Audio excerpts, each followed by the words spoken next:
Hello everyone, welcome to my new blog. সবাই কেমন আছো?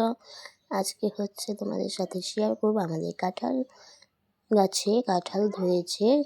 দেখো এক ঝোপ না, এখানে আছে কয়টা কাঁঠাল ধরেছে তোমরাই গুনে কমেন্টে জানাবা।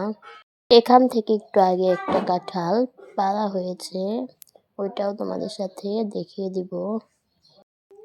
আর এই তো কাঁঠালগুলো কিন্তু এক রকমই সাইজের হয়েছে, এক পাশে অনেকগুলো আর এই পাশে একটা।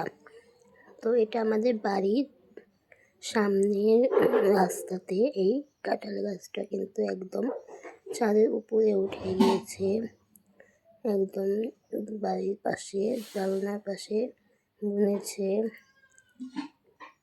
আর এই তো একটা কাঁঠাল কাটা হয়েছে মাত্রই, দেখেই তো বোঝা যাচ্ছে এই মাত্রই কাটা। তো তোমাদের সাথে ভিডিওটা কেমন লাগলো সবাই কমেন্টে জানাবা।